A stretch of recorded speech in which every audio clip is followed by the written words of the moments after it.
Hey.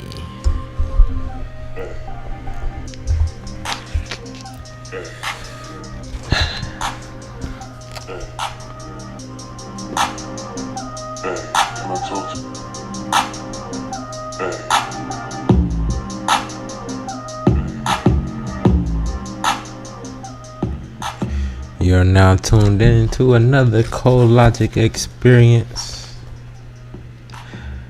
As you experience the BookShare that I'm reading right now, we are still in the book from Miss Shahrazad Ali.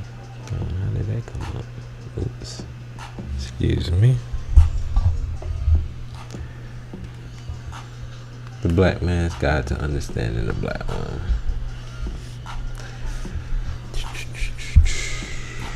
Right now we are in chapter 7.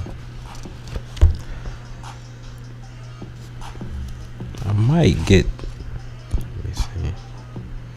I think I'm gonna do 2 chapters today, just to speed it up. Hope everybody is doing well. If you're not doing well, you probably shouldn't read this book. I'm gonna be honest with you, because you might feel some type of way. But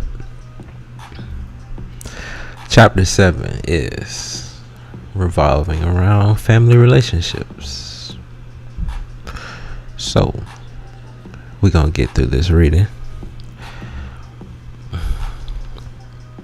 If y'all appreciate the readings thus far, or if you're just tuning in and want to donate, the Cash App and the Venmo is scrolling across the bottom. That's $Cole 1212 for the Cash App, and the Venmo is Cole. Now let's get started. The family relationships of a black woman must be examined if the black man desires to know what circumstances and personality produced her. If her parents and siblings were hell raisers, fighting and arguing all the time, the black man can be sure it will be a rocky road living with her.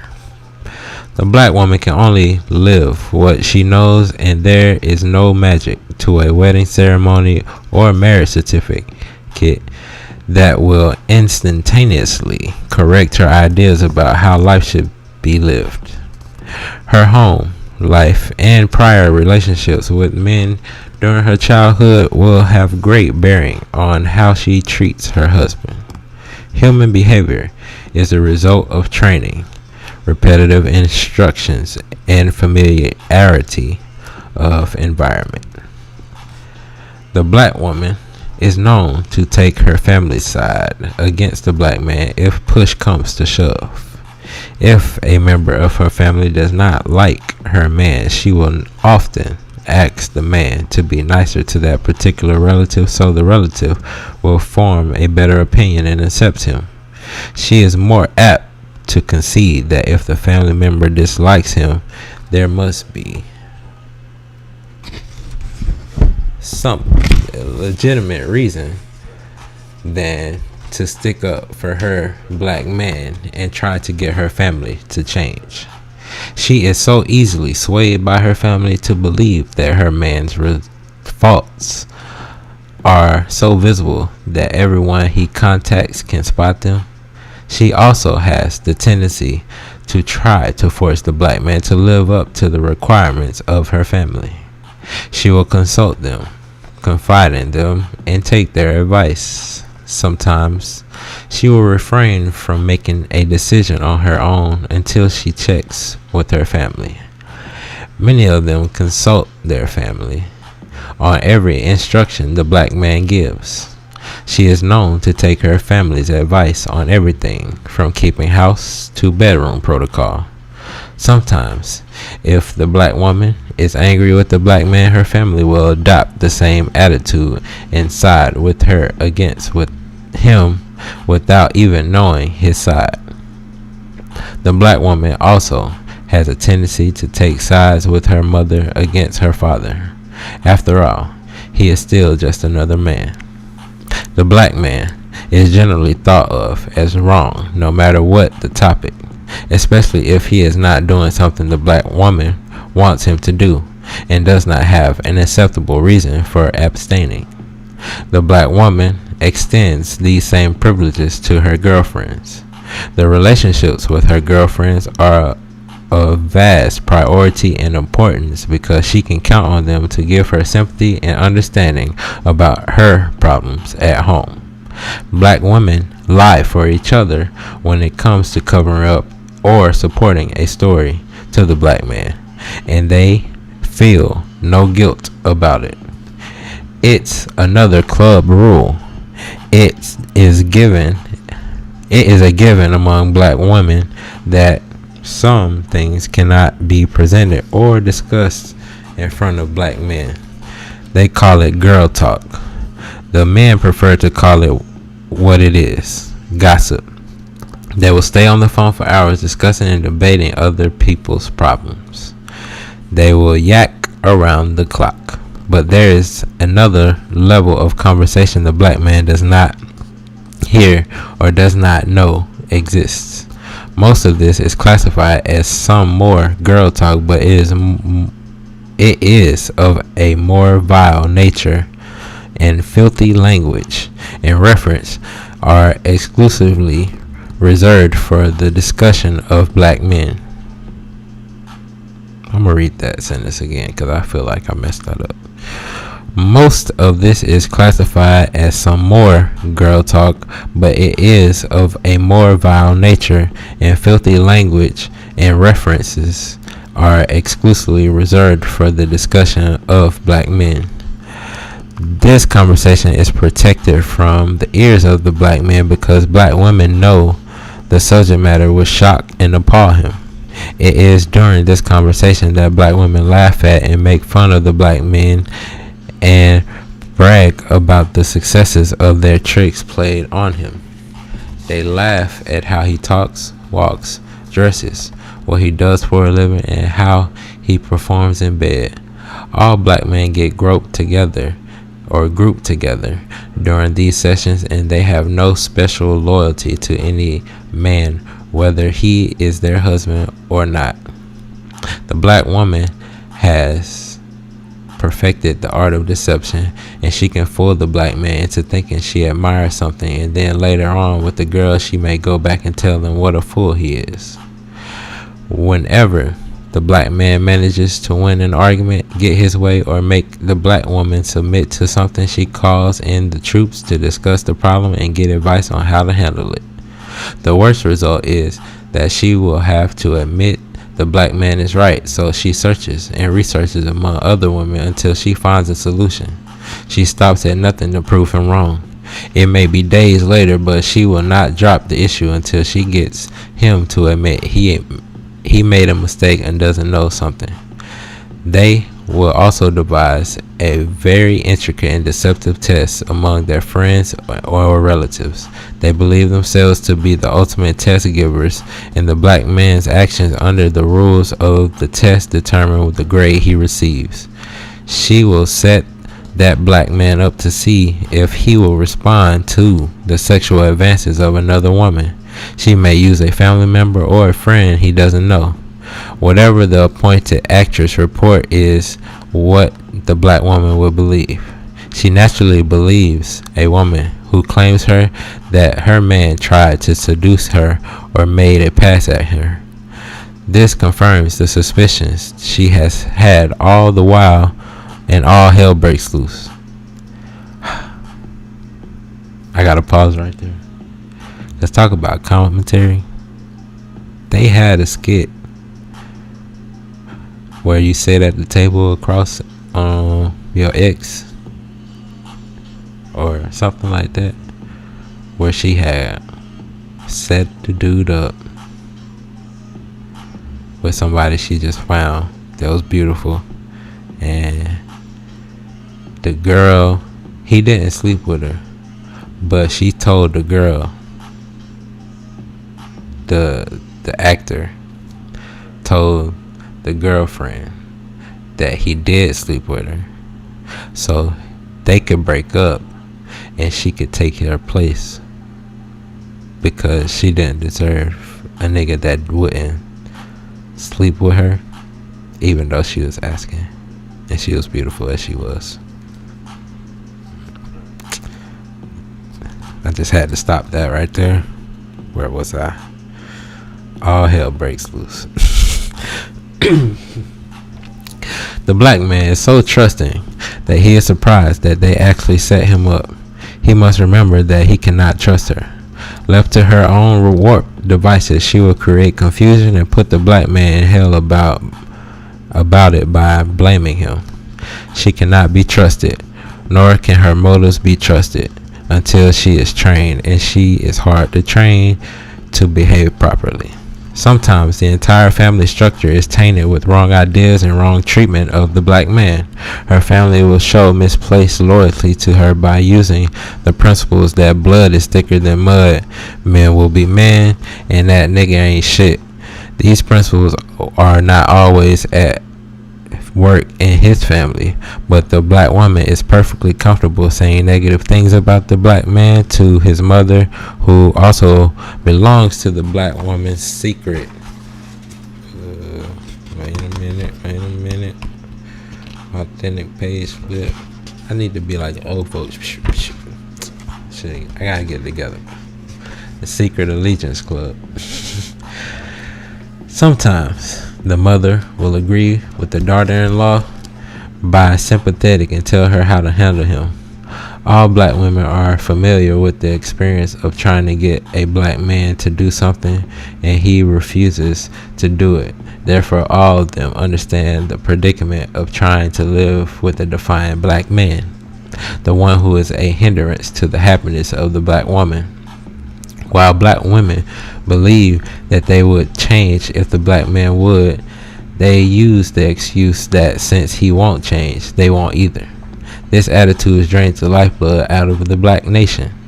The black man has a proven history of being in charge of his woman and his nation, and he does not have to be ashamed of his nature just because the black woman claims she can't follow him. She is the loser in this. 1 second, I need some water.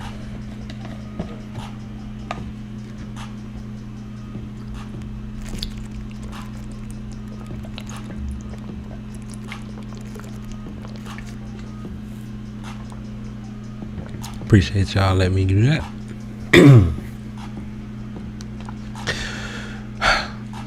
The mystery, intrigue, and suspense the black woman perpetuates must stop.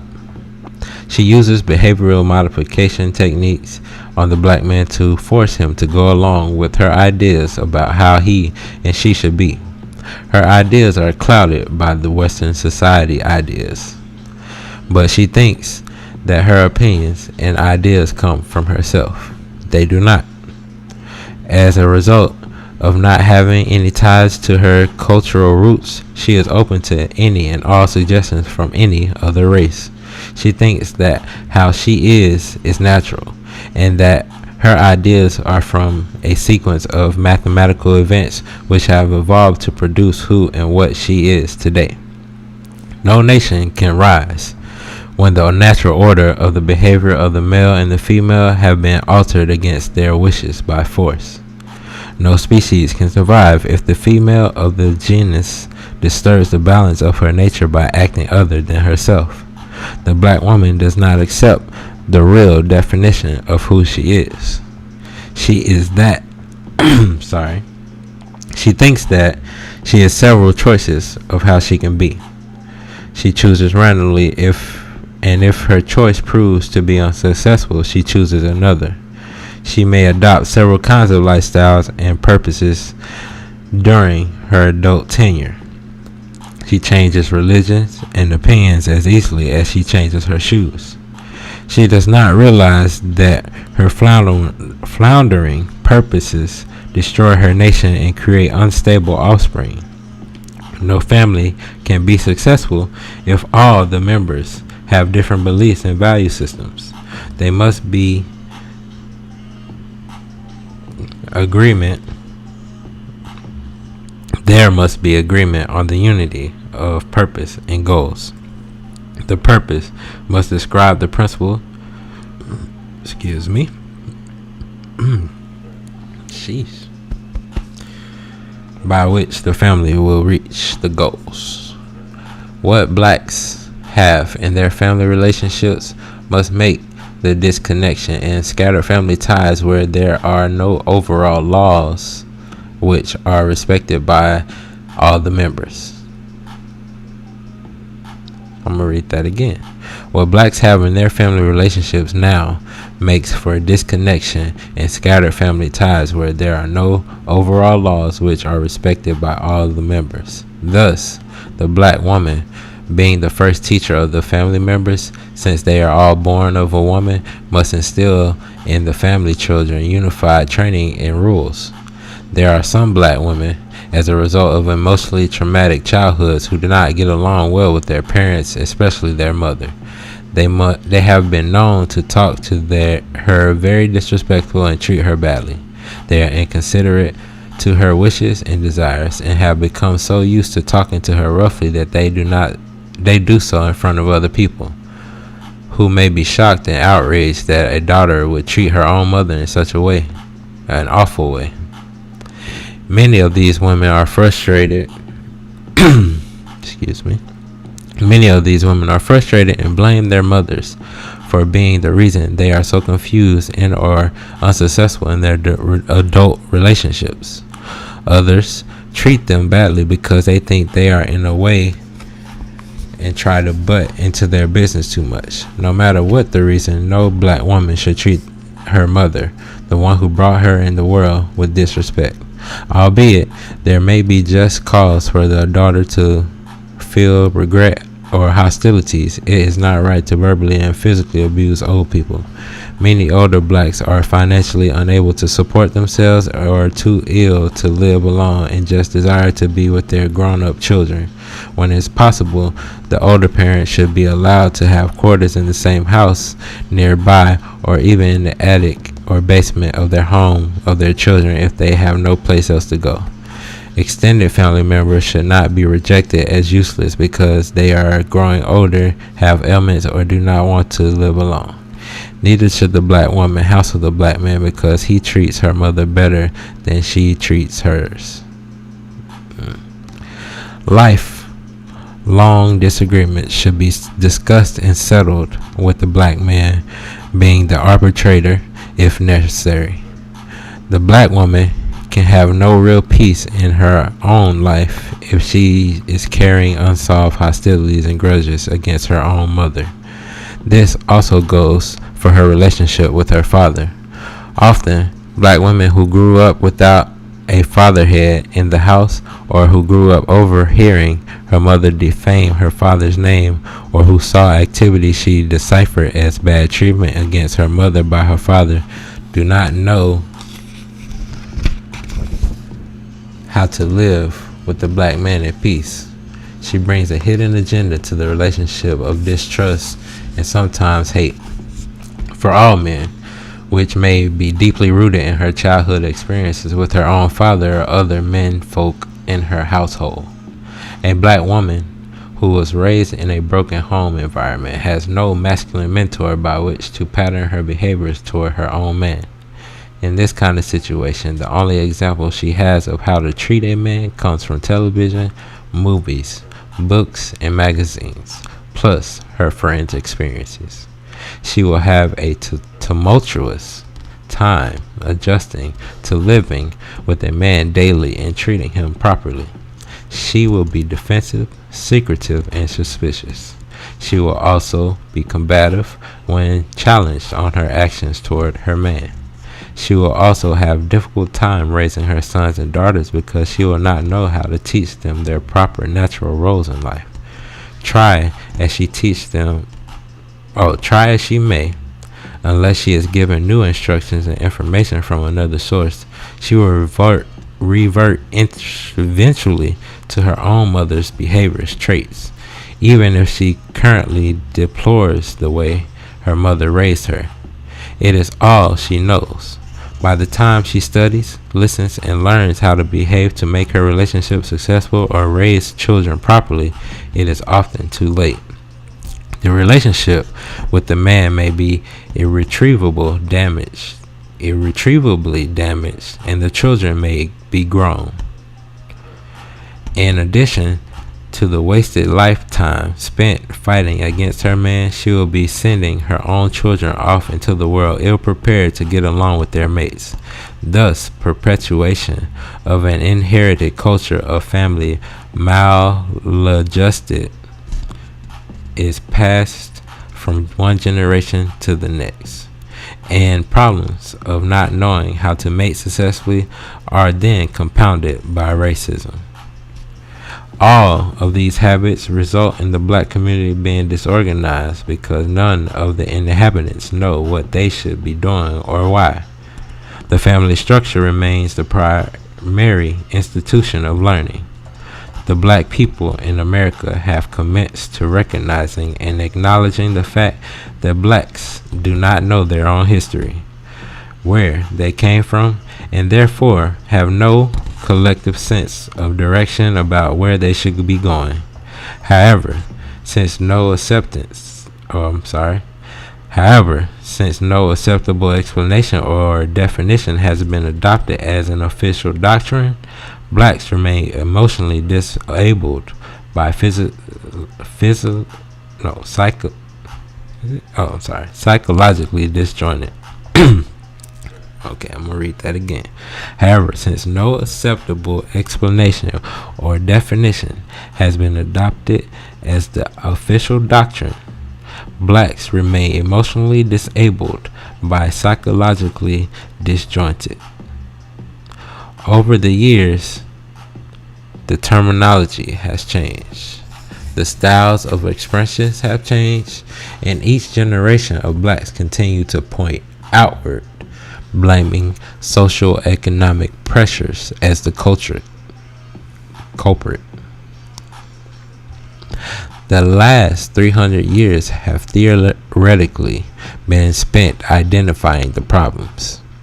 Little has been done to eradicate them.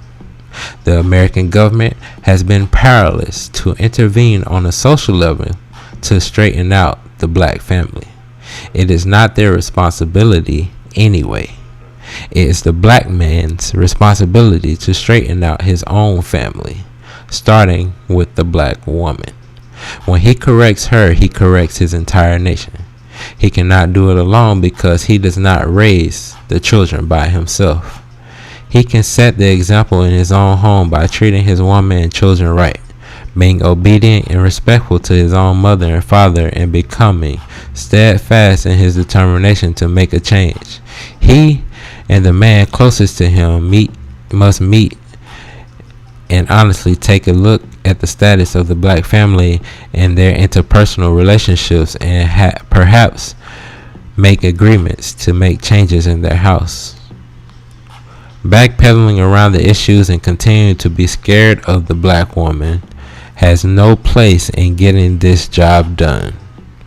The black woman is in shambles because she does not understand the principles of familyhood. I'm gonna get some water on that one.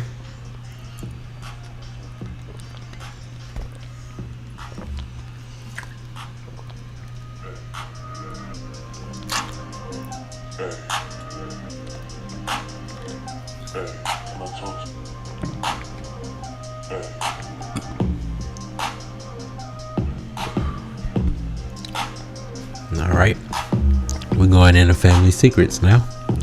This is still chapter 7, it's just a subsection. Mustache hair. Excuse me. If the black man asks the black woman too many questions about her family background or about what's going on in his home or in her day-to-day life, he is charged with being nosy or trying to get in her business. Black women keep secrets and assume that certain family activities and information are none of his business and do not affect him. If pestered, they try to convince the black man that his inquiries are connected to his nagging and prying ways. The black man has every right to know what's going on in his family and in his own home. If he does not know the internal workings of his own household, he is at a disadvantage since he has a plethora of responsibility to his family, from protection to support. He cannot do his part when important, minor, and major information is kept from him.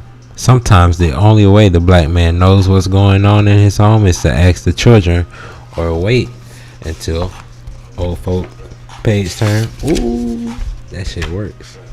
Somebody on the outside tells him. He sometimes treated as an intruder in his own house. Black women enlist their families, children, and girlfriends to keep information away from the black man. Interestingly enough, they all cooperate in her scheme to keep the black man from knowing the real truth about his environment. The end result of a black man living and sleeping in the quarters where he is not privy to what's going on is chaos. Usually, the man is aware of certain ideas or activities floating in the atmosphere of his home or her home, but he does not know the origin. All of the involved parties profess denial and remain closed-mouthed out of loyalty to the woman. The more he presses to find out what's really going on, the more determined she becomes to keep secrets from him. Some are better at this than others. Lying is a practice literally all black women participate in. Some of the lying goes on for years. It is a foregone conclusion that certain information and topics are purposely adjusted for the ears of the black man. The black woman claims that she keeps secrets from the black man because he doesn't understand or can't handle it, or that he won't like what's going on and give her a problem about it. She knows that certain kinds of foolishness and nonsense will be unworthy of his support, and he will fight against it. Therefore, she thinks the only way she can operate and do her thing is to keep him from knowing about it. The black man's method of depriving the black woman's method of depriving the black man of necessary or crucial information of multifarious and subtle. If she is lying about something, all of her transactions are predicted on the black man,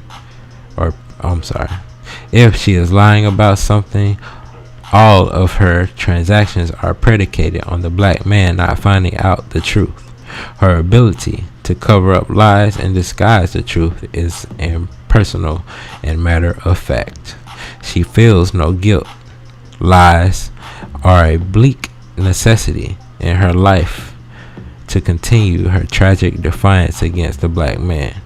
In a rare moments, she may look over at him and see him struggling to live her lies and sneakiness, and may experience a glimpse of compassion.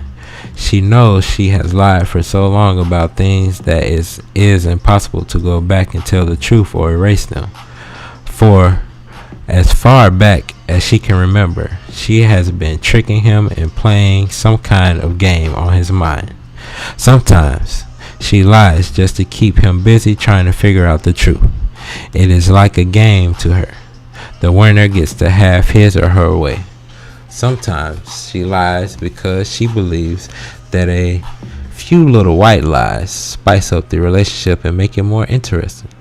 She defends lying by claiming they add to the excitement and intrigue of keeping him guessing. She never considers the kind of unhappy, miserable personality it takes to need lies as a stimulus to make a relationship successful. This is some more nonsense she has learned from television and magazine stories. In adhering to the theory that lies are permissible, she must also reject the authenticity of right and wrong.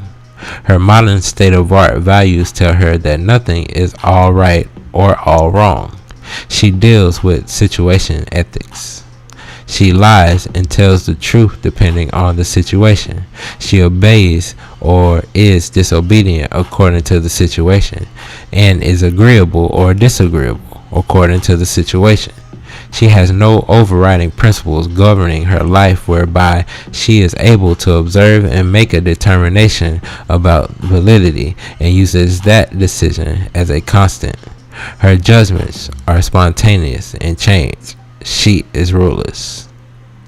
If unruly, if she catches herself being too nice to the black man, she calls herself back to order because she does not want him to take her for granted or decide that anything he does is okay with her. She has been told somewhere that black men like it when you treat them badly, and the fact that he keeps coming back and makes her conclude that must be true. She doesn't consider that the black man keeps coming back because he loves her and hasn't given up on her. She never really believes that he loves her because she thinks whether or not he loves her is dependent upon whether or not he is attracted to another woman, and if he does become attracted to another woman, that is proof that he doesn't really love her. She doesn't feel safe, and she doesn't feel qualified to be completely loved for being her natural self. So she keeps up a front around the black man because she thinks that her front is better than the real her. She is a strange human animal and a prime example based on her thinking pattern of the remnants of the limited mental and emotional development allowed during slavery, and the need for complete secrecy of one's ideas.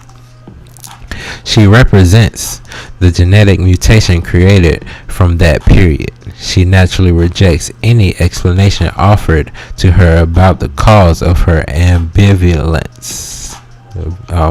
Ambivalenceness. Wait, ambivalence? Yeah, ambivalence. I've been saying it right. I was just adding some more stuff. I'm gonna go back now. She represents the genetic mutation created from that period. She naturally rejects any explanation offered to her about the cause of her ambivalence. Yes, the job looks insurmountable. Her problems are rigid, and she is professed by an evil that is not her own. She is I'm doing too much. She is held mentally captive inside the barriers of Western civilization's ideas and practices. The mentally imprisoned black woman must be freed and called upon to rise and accept the reprieve offered to her by the black man to reunite her with her nation. The black man must be firm in this. He cannot practice weakness or be wimpy. He must take charge with as much force as required because it makes no sense to practice non-violence during war. And there is a war of the worst kind going on between the black man and the black woman over who is going to be the boss and who is going to lead the way. There is a severe penalty awaiting the black woman if she persists in fighting her battle through the children and in the bedroom. The black man must take on this challenge. The black woman's voiceless brain is crying out louder and louder for him to conquer her and to fight and destroy her, the ferocious demons inhabiting her head. These demons are in the form of bad ideas and bad morals. He must remember that she is not as tough as she acts. She is mostly a lot of mouth. She can be a number of things, as already proven, but she cannot be a man. If the black man commences a nation project to put the black woman back in order and under his control, he will not be interfered with because the whole world knows that the black woman has been out of control for an inordinate length of time. The black man is the only one on earth who can restore her to herself, a beautiful, righteous woman, wife, and mother. And that concludes Chapter 7, Family Relationships. That's a lot of responsibility she just put on the table, sirs.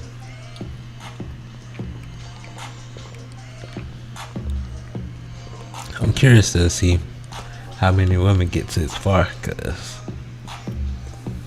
I feel like it's a lot of rejection in them early chapters that people will go through. But appreciate y'all listening. We are done with chapter 7. Chapter 8 is about money, which is on page 82. That's a short chapter too, so I'm about to cut this off and cut it back on, and we're gonna go to chapter 8. Shout out to y'all again. If y'all appreciate me doing what I'm doing, go ahead and hit that Cash App up, Cole 1212 Universe Cole. Thank you very much.